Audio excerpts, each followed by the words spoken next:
Hey guys, how are you doing? Hope you are doing great and welcome back to another English class with me ثiːەri at learnandenjoy. سلام همگی، امیدوارم حالتون خوب باشه و به درس دیگه از زبان انگلیسی با من ثiଃەri از مجموعه درس های Learn and Enjoy خوش اومدید. و اما امروز قرار هست با هم درس 4 از کتاب 504 Absolutely Essential Words in English رو یاد بگیریم. کتاب 504 واژه معروف. پس با من همراه باشید و یادتون نره پاسخهای درس گذشته رو هم میتونید ببینید. کتاب هاتون رو آماده کنید، دفترتون رو کاغذ قلم آماده داشته باشید که بتونید نوت بردارید. اگر هنوز ما رو سابسکرایب نکردید حتما دکمه سابسکرایب رو بزنید و بعد هم زنگوله کنارش رو بزنید تا از آخرین ویدیوهای ما به محض آپلود شدن مطلع بشید و کانال ما رو به دوستاتون هم معرفی کنید. So, let's get started.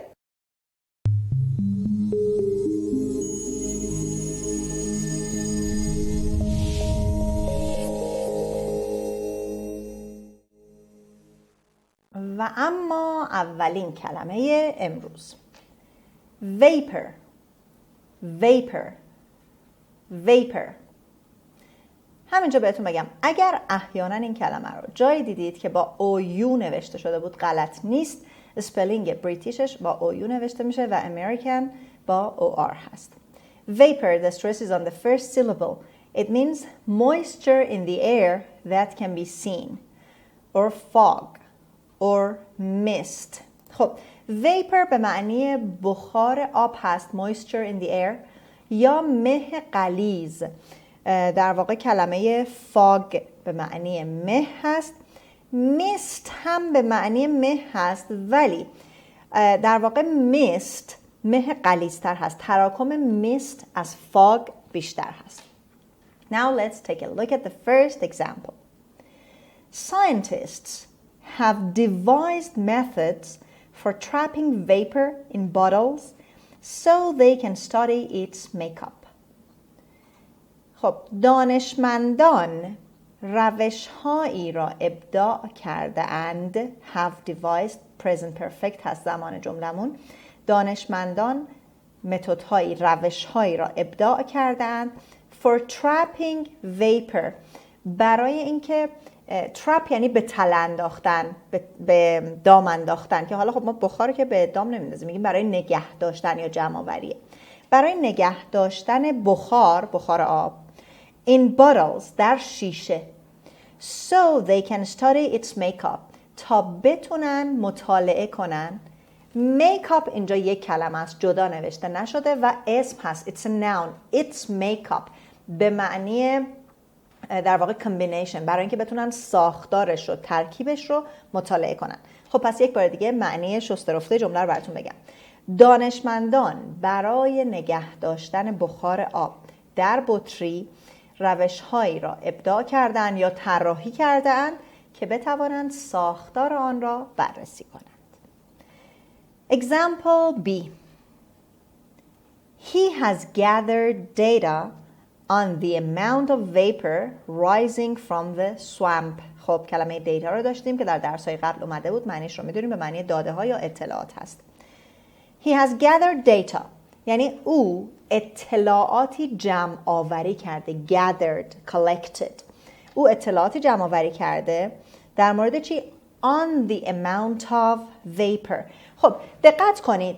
We can gather data on something.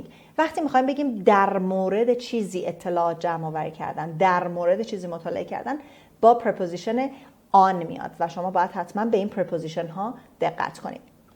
خب on the amount of vapor در مورد مقدار بخاری که rise means come up, rising from the swamp و swamp هم به معنی باتلاق هست. پس یک بار دیگه حالا جمله‌مون رو ترکیب درست در واقع انجام بدیم و درست بگیم.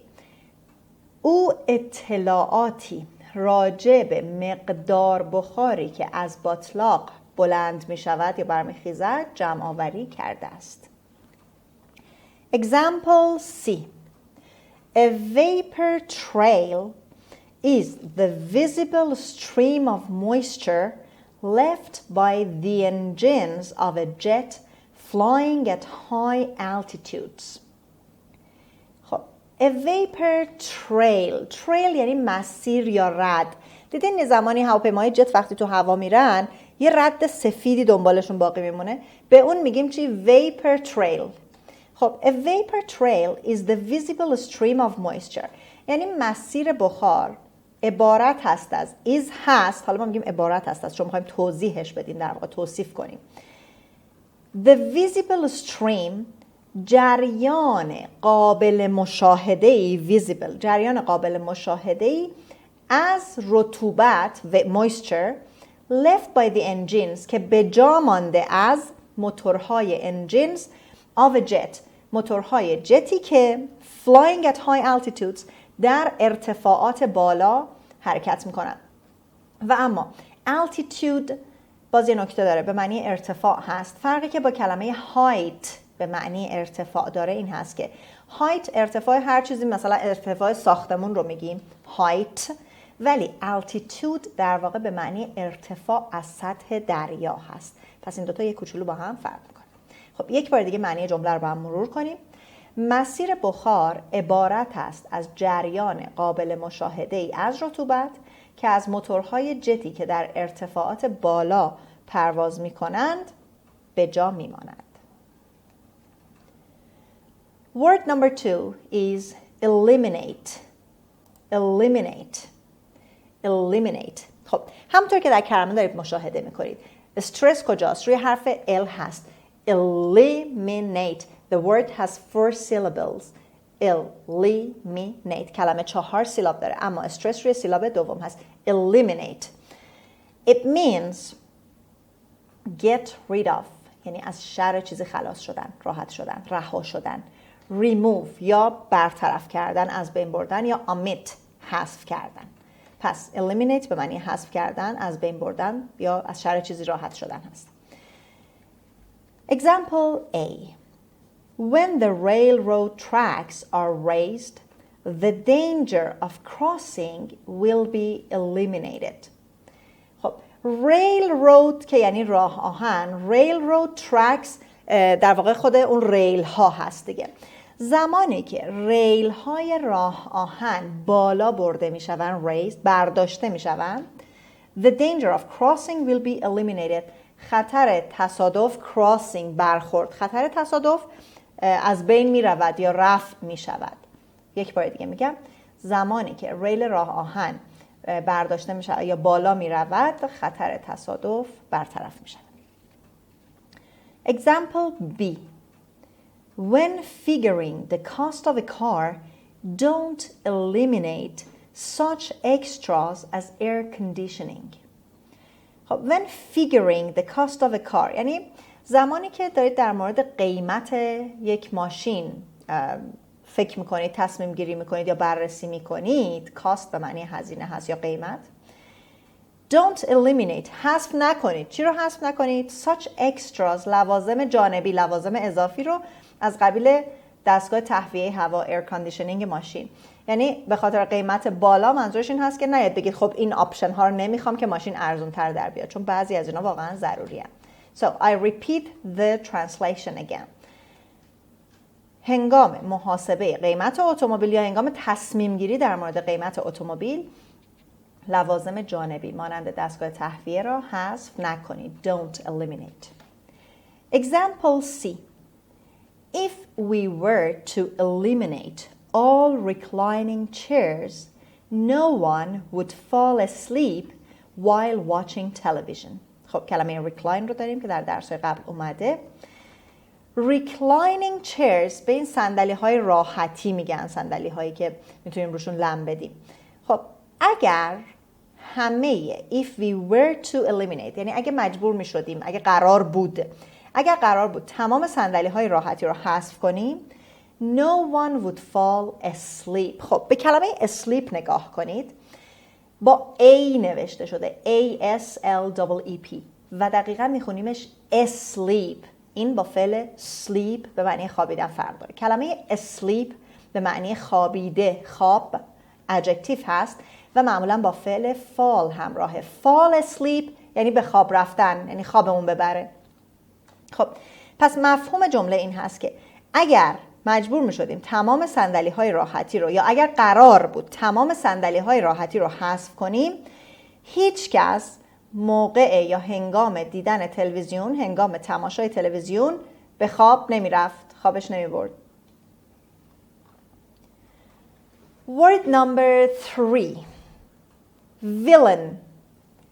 Villain. Villain. خب AI رو داریم N میخونیم، A نمیخونیم، villain نمیخونیم. Villain. Villain. A very wicked person. A very wicked person. خب villain به آدمای شرور و بدجنس میگن.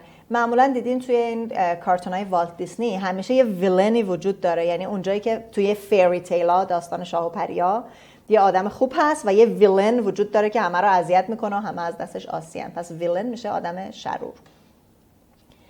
The first example. A typical moving picture villain gets killed at the end. یعنی شخص شرور معمولی در پایان یک فیلم کشته میشه. خب اینجا moving picture منظورش همون فیلم هست دیگه. تصویر متحرک یعنی چی؟ یعنی همون فیلم. A typical یعنی توی همین داستانی که براتون گفتم، در تمام این فیلم های معمول که میبینیم، اون آدم شرور در پایان فیلم کشته میشه. خب پس یک بار دیگه ترجمه خود جمله رو بگم. شخص شرور در پایان یک فیلم معمولی کشته می شود. Example B. The villain concealed the corpse in the cellar. خب هم کلمه conceal رو داریم به معنی چی می شد؟ hide، پنهان کردن.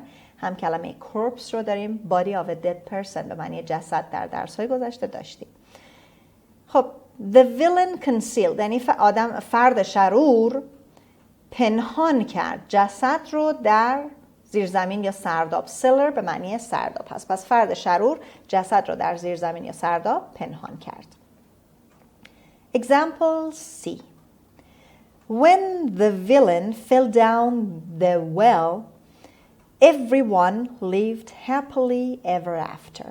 خب when یعنی زمانی که، این جمله سوالی نیست، پس when رو وقتی که یا زمانی که معنی میکنیم. زمانی که فرد شرور به داخل چاه سقوط کرد، fell down. well the well اگر که noun باشه، اسم باشه، معنی چاه میده. زمانی که فرد شرور به داخل چاه سقوط کرد، everyone lived happily ever after. همه بعد از اون به خوبی و خوشی زندگی کردن. این lived happily ever after یه اصطلاحی هست که باز هم در پایان این داستان‌های fairy tale همیشه میبینیم. and they lived happily ever after و به خوبی و خوشی زندگی کردن. خب بریم سراغ کلمه 4.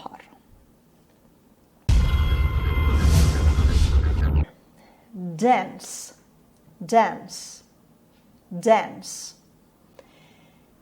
It means closely packed together or thick. خب کلمه dense اگر که از روی معنی بخوایم ترجمه کنیم، closely packed together یعنی به طور خیلی نزدیکی کنار هم قرار گرفتن، packed together. یا thick به معنی قطور هست، اما مفهوم اصلی کلمه dense در واقع به معنی غلیظ یا متراکمه. وقتی یه چیزی رو به طور نزدیک کنار هم بذاریم میشه چی؟ متراکم یا فشرده. So dense means غلیظ، متراکم، فشرده.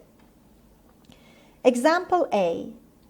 The dense leaves on the trees let in a minimum of sunlight.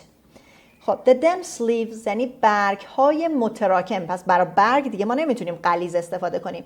dense رو مثلا شما برای fog، میست، moisture، برای اینا میتونیم غلیظ بگیم، اما در مورد برگ درختان یا گیاهان dense به معنی متراکم، یعنی تعدادشون خیلی زیاده. خب the dense leaves برگ های متراکم درختان on the trees let in a minimum of sunlight حداقل نور خورشید رو از خودشون عبور میدن. مینیمم رو که داشتیم، حداقل let in یعنی میذاشتن که نور رد بشه یا وارد بشه. پس یک بار دیگه میگم، برگ های متراکم درختان حداقل نور خورشید رو از خود عبور میدهند. Example B. We couldn't row because of the dense weeds in the lake. خب row به معنی پارو زدن هست.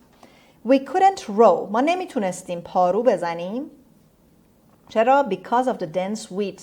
Weeds به این گیاهانی میگن که معمولا روی رودخونه ها گیاهان دریایی و ایناست. پس میگه نمیتونستیم پارو بزنیم به خاطر گیاهان متراکم دریاچه یا به خاطر انبوه گیاهان دریاچه نمیتونستیم پارو بزنیم. در واقع وید بیشتر به معنی گیاهان پرس، گیاهایی که استفاده خوبی ندارن یا بلا استفاده هستن.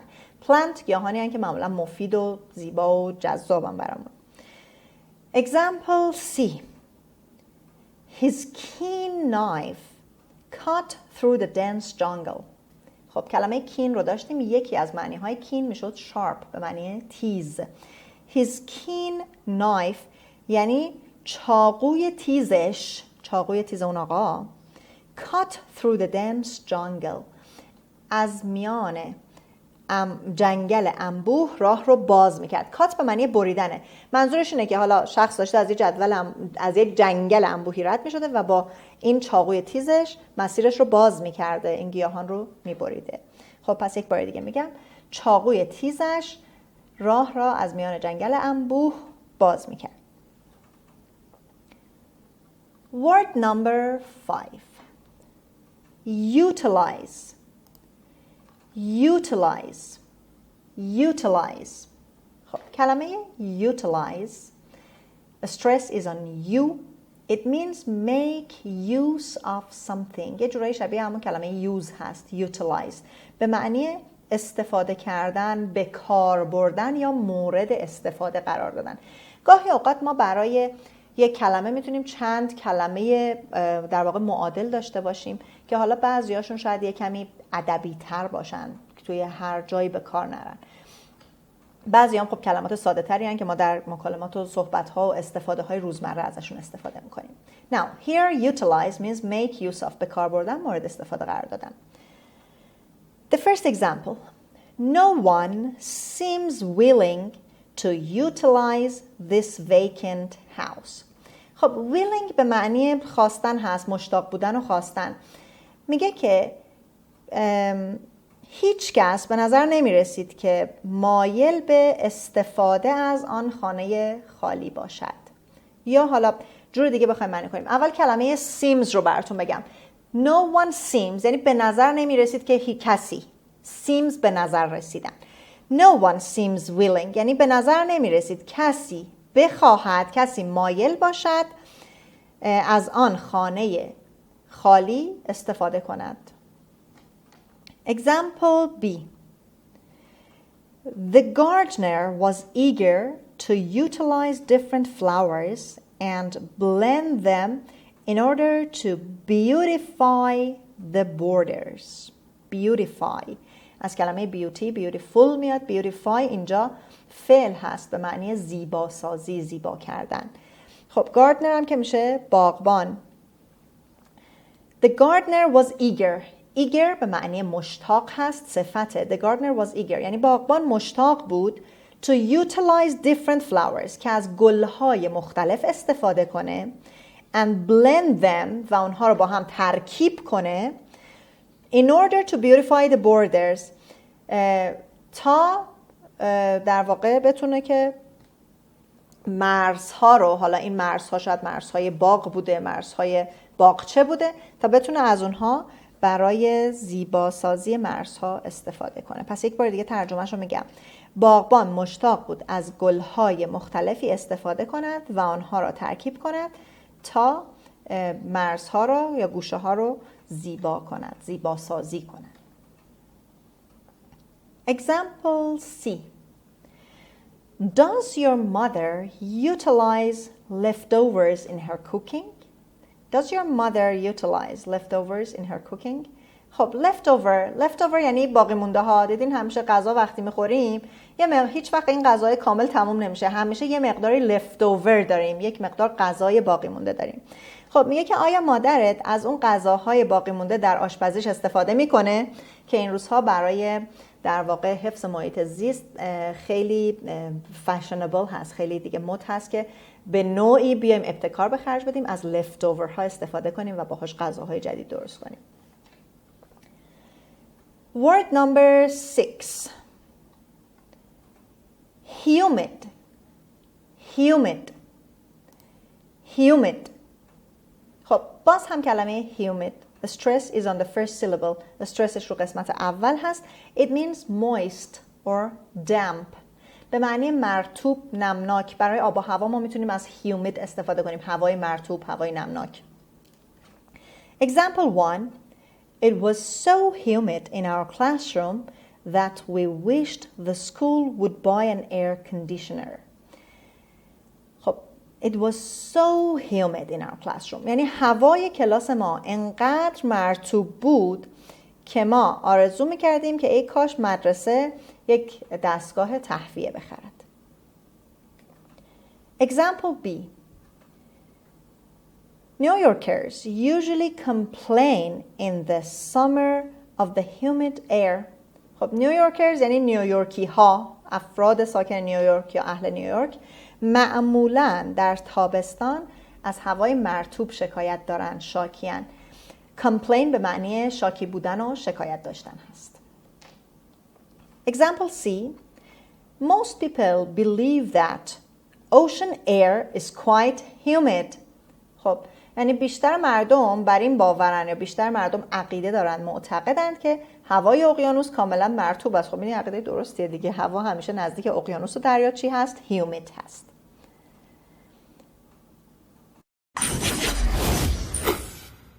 Word number 7. Theory. Theory.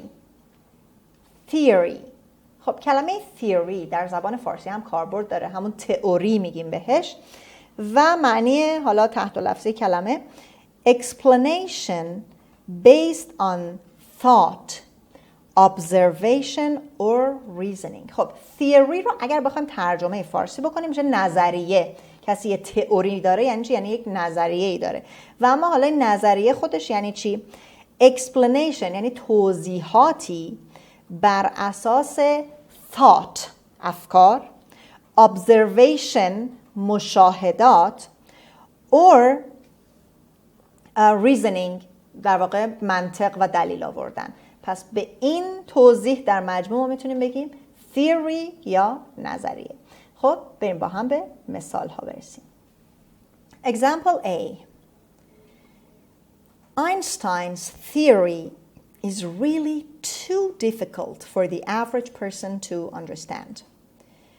Einstein's theory is really too difficult for the average person to understand. خب آینشتاین همون انیشتین معروف خودمون هست. Einstein's theory نظریه انیشتین is really too difficult. خب really یعنی واقعا یا خیلی، اینجا در واقع ادوربی است که مقدار رو نشون میده. too هم به معنی very هست، اما یادتون باشه که این too بار معنای منفی داره، یعنی بیش از حد. پس در واقع میگه که نظریه انیشتین واقعا بیش از حد سخته یا انقدر سخته که for the average person برای افراد معمولی، average یعنی اینجا normal, usual, typical، برای افراد معمولی که بتونن اون رو بفهمن. پس حالا اگر بخوایم جمله رو شسته رفته ترجمه کنیم میگیم که درک نظریه انیشتین برای افراد عادی بسیار دشوار است. مثال بعدی. My uncle has a theory about the effect of weather on baseball batters. خب عموی من یک نظریه‌ای داره درباره the effect of weather، تأثیر، effect به معنی تأثیر هست، درباره تأثیر آب و هوا weather on baseball batters، بر روی توپزن‌های بیسبال. bat اون چوب دستی هست که در بازی بیسبال توپ رو باهاش میزنن و اون شخصی که به توپ ضربه میزنه بهش میگن batter. خب پس معنی جمله چی شد؟ عموی من راجع به تأثیر آب و هوا بر توپزن‌های بیسبال فرضیه‌ای یا نظریه‌ای دارد. Example C. No one has advanced a convincing theory explaining the beginnings of writing. خب advanced یعنی در واقع اینجا فعل has advanced present perfect هست به معنی ارائه دادن، پیش رو گذاشتن در واقع. خب میگه هیچ کس نظریه متقاعد کننده convincing persuading هیچ کس نظریه متقاعد کننده ارائه نداده که توضیح بده پیدایش خط رو یا نوشتار رو، یعنی در مورد اینکه خط کی و از کجا و چه جوری شروع شده هیچ کس نظریه متقاعد کننده ای رو ارائه نداده. Word number 8. Descend. Descend. Descend. خب همونطور که میبینید کلمه دو بخش داره، descend و استرس روی صدای سه هست. Descend. It means go or come down from a higher place or a lower level. خب descend به معنی پایین آمدن، پایین آمدن، حالا از یه جای بالایی یا کمتر شدن و کاهش یافتن، پایین رفتن، فرود آمدن، پایین آمدن. Example 1. If we let the air out of a balloon, it will have to descend. خب بالون اینجا همون بالونه. اگر if we let the air اگر که اجازه بدیم هوای داخل بالون خالی بشه it will have to descend اون به ناچار پایین میاد، یعنی مجبوره که پایین بیاد. Example B. The pilot thinking his plane was in peril descended quickly. خلبان که فکر میکرد the pilot thinking of این بخش thinking of بخشی که با ing اومده در واقع یه جورایی اون حالت اون شخص رو نشون میده. میگیم خلبان که فکر میکرد the pilot thinking his plane was in peril.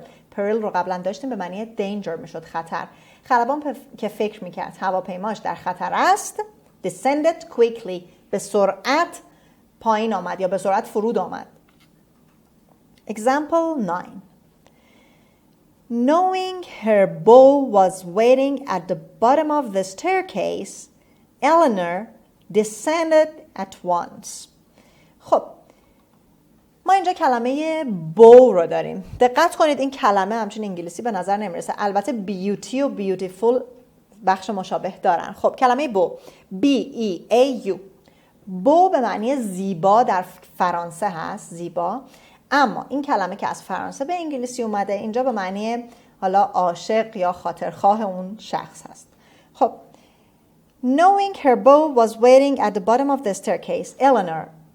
فاعل جمله تو قسمت دوم اومده ولی ما میاریم اول معنی میکنیم. میگیم Eleanor وقتی فهمید یا Eleanor که میدونست knowing Eleanor که میدونست خاطرخواهش، عاشقش، حالا معشوقش در پایین پله منتظر است descended at once به سرعت پایین آمد. at once یعنی immediately فوراً پایین اومد. Word number 9. Circulate. Circulate. Circulate. خب کلمه circulate این کلمه از circle میاد. خب circulate اگر که بخوایم به عنوان circle در نظر بگیریم یعنی چرخیدن، مثلا blood circulates all over our body. خون در تمام بدن ما جریان داره، یعنی میچرخه دیگه، رفت و برگشته. اما معنی دیگه که اینجا براش آوردیم it means go around، همون گشتن در واقع، حالا چرخیدن نه گشتن بگیم. go from place to place or person to person به معنی از پیش شخصی به پیش شخص دیگه رفتن، از جایی به جای دیگه رفتن. مثلا توی یه مهمونی وقتی میخوایم به همه مهمونا سر بزنیم چیکار میکنیم؟ circulate میکنیم، یعنی از پیش این میریم پیش اون، از پیش اون میریم پیش اون. خب مثال ها رو با هم ببینیم. A fan may circulate the air in summer but it doesn't cool it. خب فن به معنی پنکه، میگه که پنکه ممکنه که در تابستون هوا رو بگردونه، به گردش در بیاره، but it doesn't cool it. ولی خنکش نمیکنه، فقط هوا رو میگردونه، هوا رو خنک نمیکنه. Example B. My father circulated among the guests at the party and made them feel comfortable. خب این همون معنیه که میگیم از پیش یه مهمون پیش مهمون دیگه رفتن. یعنی پدرم در مهمانی در بین مهمانها حرکت میکرد، میگشت and made them feel comfortable و باعث میشد که اونا احساس راحتی کنن. Example C. Hot water circulates through the pipes in the building, keeping the room warm. خب آب داغی که در درون لوله های ساختمان جریان دارد، میگردد، پخش میشود. Keeping the room water. اتاق را گرم نگه میدارد. ببخشید جمله اول که نداشت. خب اینجوری باید ترجمه کنیم. آب داغ در لوله های ساختمان پخش میشود و اتاق را گرم نگه میدارد. خب هنوز 3 کلمه دیگه مونده، همچنان با من همراه باشید.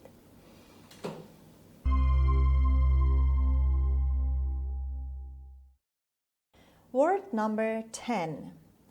Enormous. Enormous. Enormous. خب باز هم دقت کنید، ما اول کلمه حرف ای داریم اما ای خونده میشه، ا نمیخونیم. Enormous و OUS در پایان کلمه، همونطور که قبلا هم بهتون گفتم، نشون میده که این کلمه صفت هست، adjective هست و اسم میخونیم. Enormous means extremely large or huge. خب enormous به معنی عظیم، یعنی extremely یعنی بی نهایت بزرگ، یا همون عظیم دیگه، بزرگ، عظیم و جسه.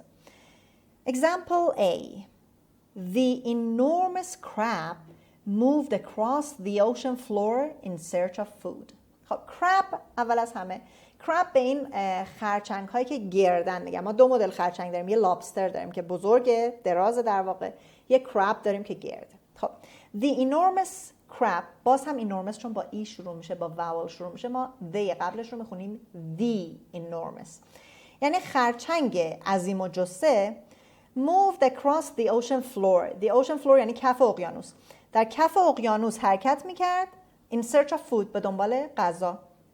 خب پس میتونیم اینجوری بگیم خرچنگ عظیم و جسه در جستجوی اقیانوس، در جستجوی غذا کف اقیانوس حرکت میکرد. Example B. Public hangings once drew enormous crowds. خب hang به معنی آویزان کردن. اینجا public hanging یعنی اعدام عمومی، اعدام در ملأ عام. Public hanging once یعنی زمانی، یه زمانی در زمانهای قدیم. Drew enormous crowds. drew فعل draw هست، past tense فعل draw به معنی کشیدن، منظور جلب کردن و جذب کردن هست، و crowd هم که یعنی جمعیت. خب معنی جمله چی هست؟ اعدام های عمومی یا اعدام در ملأ عام زمانی در زمان گذشته جمعیت عظیمی را به سوی خود جلب می‌کرد، یعنی همه می اومدن که تماشا کنن. Example C.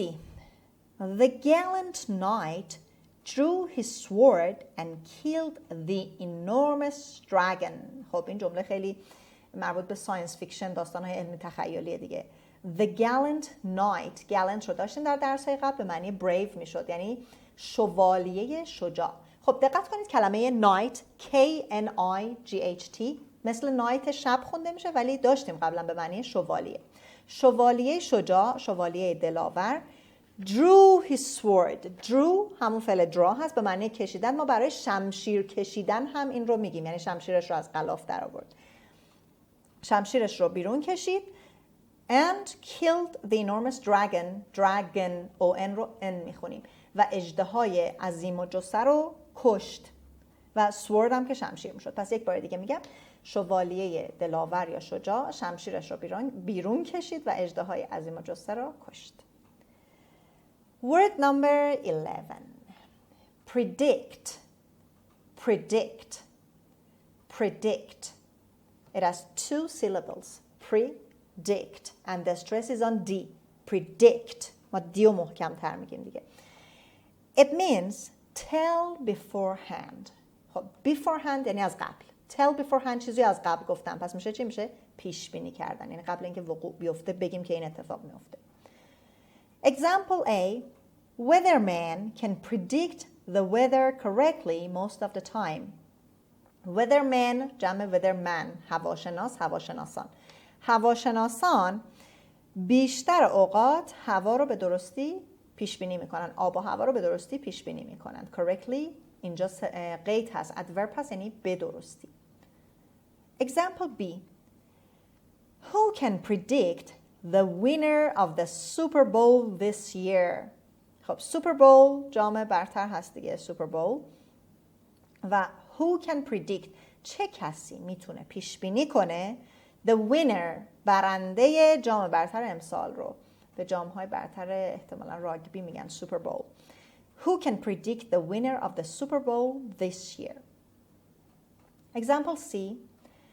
Laura دقت کنید لورا نخونید. Laura thought she could predict what I would do but she was wrong. خب لورا فکر میکرد. Laura thought is past tense of think. لورا فکر میکرد که میتونه پیش بینی کنه که من چه کاری انجام خواهم داد but she was wrong، ولی اشتباه میکرد. And the last word of today's lesson. Vanish. The stress is on the first syllable.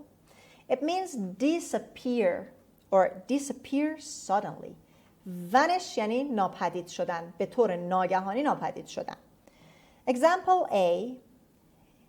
Even in California, the sun will sometimes vanish behind a cloud. خب میدونید که کالیفرنیا آب و هوای خیلی گرم و آفتابی داره و میگه even in California، حتی در کالیفرنیا the sun will sometimes vanish، خورشید گاهی اوقات ناپدید میشه در پشت ابرها، یعنی با اینکه هوا آفتابیه یهویی ابر میشه و خورشید ناپدید میشه. Example B.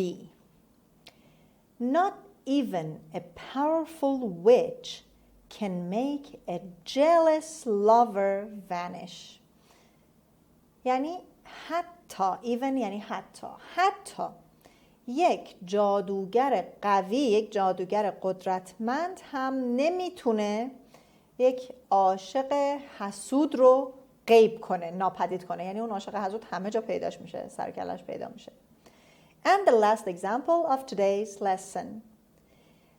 Give him a week without a job and all his money will vanish. خب give him a week without a job یعنی یک هفته به اون مهلت بده. Give him a week یک هفته بهش بده بدون کار. And all his money will vanish و همه پولش ناپدید میشه، همه پولش رو خرج خواهد کرد. خب دوستان عزیز، این هم از 12 کلمه امروز.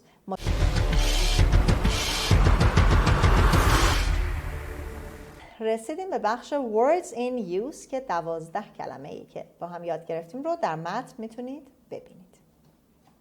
متن رو براتون میخونم و شما میتونید روی تخته اون رو ببینید. A fan in the air.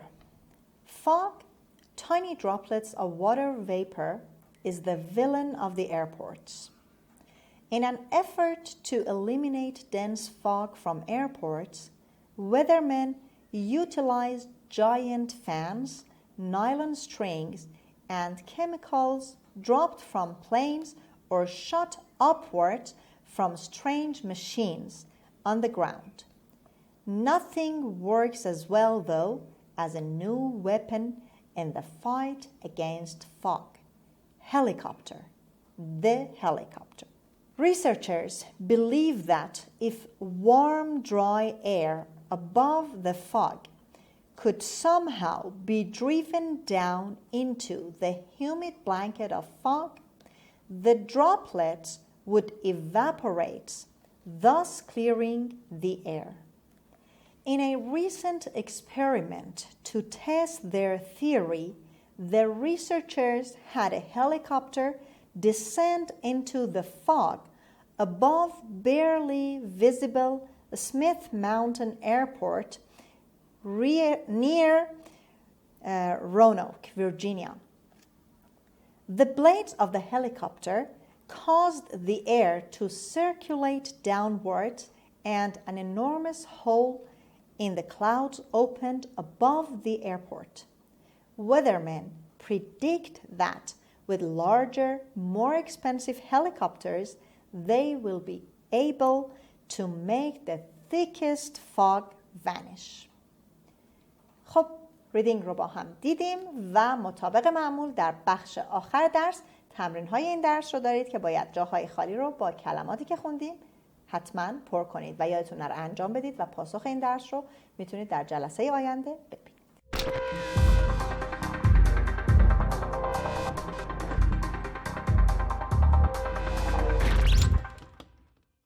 خب دوستان عزیز به پایان درس 4 از مجموعه 504 واژه رسیدیم.